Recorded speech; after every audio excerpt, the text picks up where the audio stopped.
Alright, magandang araw, magandang tanghali.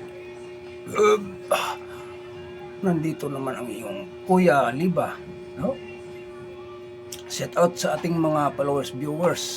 Thank you po sa inyong pagsubaybay sa ating ah, YouTube, no? Ako po, taos puso, muli nga walang sawa nga magpasalamat sa inyo. Kasi kung wala kayo, wala tayo dito, hindi tayo ng kung ano may kaganapan sa ating bansa. So di na patagalin natin mga kababayan, no. Ano ang ating pag-usapan dito tungkol sa yung rally sa Mindiola sa Liwasang Bonifacio, no? O sa Port Bonifacio kasi mapupuno na, no? Ang grabe mga kababayan, ang daming tao sa Mindiola papunta ng Capaguinaldo diyan sa may monumento ni no, sa monument sa may highway, di ba? Kung nakikita ninyo mga kababayan, ang tindi, ang galing, mga mamayang Pilipino, nagkakaisa talaga. So ano pa bang inaantay? Dapat bababa ka na, bibi. Wala ka ng accountability, wala ka ng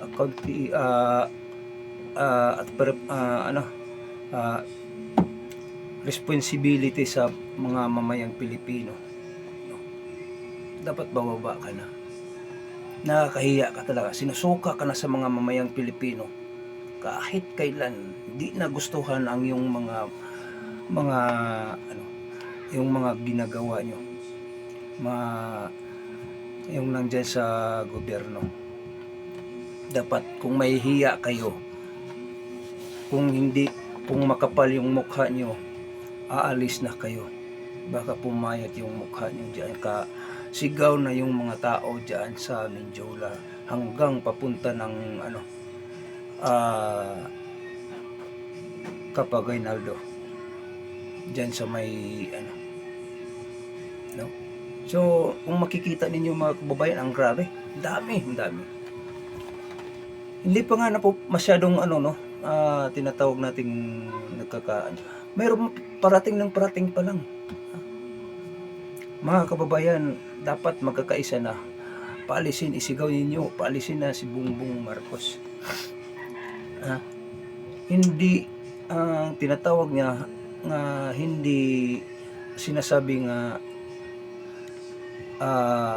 may pagmalasakit siya. Walang pagmalasakit siya sa bayan, no? Mga kababayan, no? Walang pagmalasakit sa ating bayan, no? Kaya kung may malasakit siya mga kapatid, sa totoo lang, hindi niya nakawin yung pera nga sa mamayang Pilipino, yung buhis. Yan ang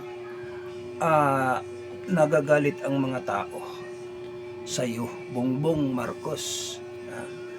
Kasi number one, ulit-ulitin natin dito, walang sawa ang mga tao sa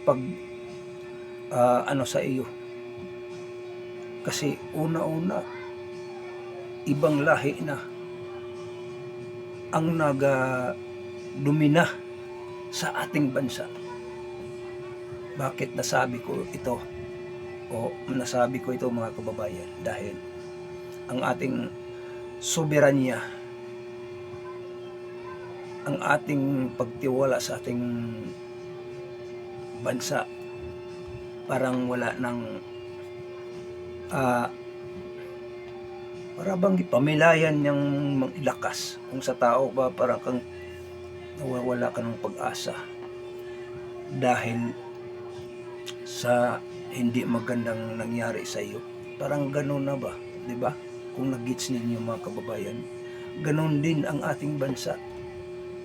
Madalit sabi, ang ating soberanya ay iba ng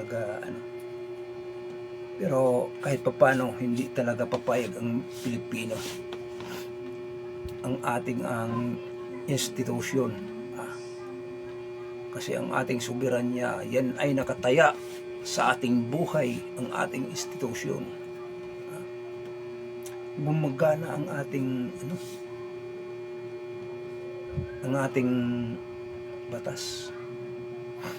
Yan ang ni Bongbong Marcos nga iba ang pamalakad niya. No? Ang ginto nga reserve sa ating bansa, wala na, inaubos na. Plus pira pa ang buhis sa ating mamayang Pilipino na ninakaw. Kahit man lang isang poste, walang tumayo. Front pa lang yung sinasabi niya nga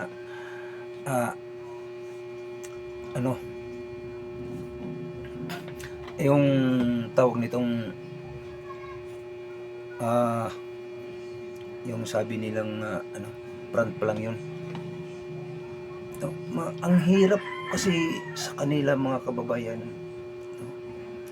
na wala nang tiwala sa iyo, Bongbong, ang mamayang Pilipino. Nawala kahit isang katiting, walang tiwala na sa iyo, kaya aalis ka na.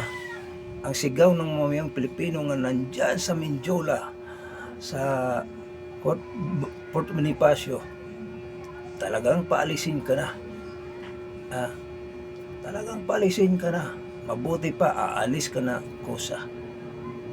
Huwag nyo nga antayin pa nga kayo manatili dyan. Mas lalong, ewan ko sa inyo, Bongbong Marcos, ang pagbastos mo sa ating mamayang Pilipino, binastos mo.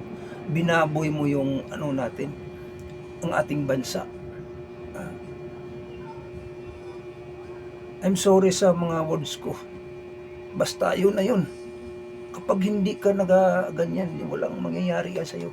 Mas ang tao, kung gumawa kang kabutihan, ang tao mas magsabi pa siguro sa iyo nga, huwag kang aalis. Maganda ang pamalakad mo. Pero kay hindi maganda ang pamalakad mo, aalis ka na lang dyan. Hindi ka makaano kay Rodrigo Duterte. Si Rodrigo Duterte, ang pagbilang isang presidente nga pinakidnap mo, maraming nagawa siya. Sinilbihan niya ang mga mamayang Pilipino, sinilbihan niya ang katungkulin niya sa bansa. Bilang isang presidente, ikaw, anong nagawa mo sa bansa na to? Di ba? Pangnakaw.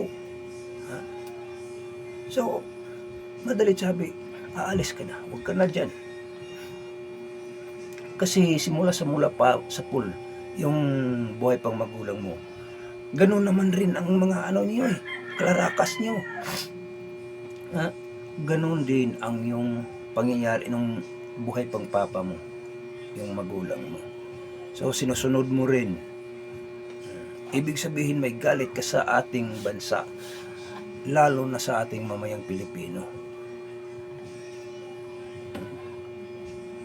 Sasabihin ko dito sa iyo, Bongbong Marcos, tagos sa buto mo ang galit mo sa mamayang Pilipino. Tagos sa buto yung galit mo sa ating bansa. Kaya ginagawa mo. Masasabi ko nga, period yun.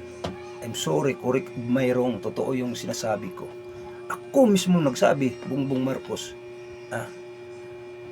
wala ka ng credibility, wala kang attendance. Wala kang moral responsibility sa pagkatao mo sa mamayang Pilipino. Wala kang nagagawa nga Kaya nga sabi, ako mismo nagsabi sa'yo, tagos sa buto ang galit sa mamayang Pilipino sa'yo.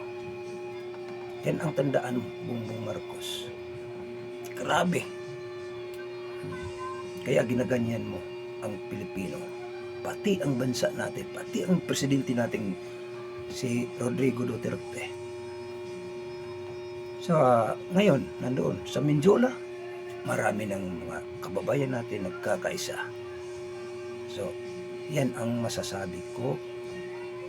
So, yung di pa nakapag-subscribe, mag-subscribe na kayo.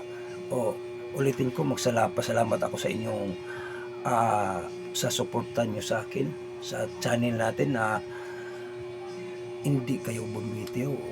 Ako, pasalamat din ako sa iyo na dito tayo sa ating channel, YouTube channel, na huwag na kayong bibitiw. Yung hindi pa nakapag-tawag nito, nakapag-subscribe, mag-subscribe kayo. Para upang sa ganun, makatanggap kayo ng notification bell. O lalo na tayo, content creator, masaya na ako. Yun ang pinaka-importanting, pinaka-masaya sa content creator, na nakatulong kayo sa ating pagsalaysay dito sa ating YouTube channel. No? Kasi itong ginagawa natin mga kababayan para sa ating bayan, paglaban natin ang bayan para sa kahirapan. Kasi ang nanamumuno hindi para sa bayan, kung hindi para sa paglubog sa ating bayan. No? Anong paglubog sa pagbaon, pagbaon sa ating bayan, hindi pagpaangat sa ating bayan. Yan ang katotohanan sa atin. Bakit nandito tayo sa social media? Naging content creator tayo. So, ulitin ko mga kababayan, maraming salamat sa inyo na kahit di pa tayo monetize dito sa ating YouTube channel, na tayo po ay magpatuloy pa rin kahit magpaano, no? So, thank you po sa yung walang sawa sa subaybay sa atin.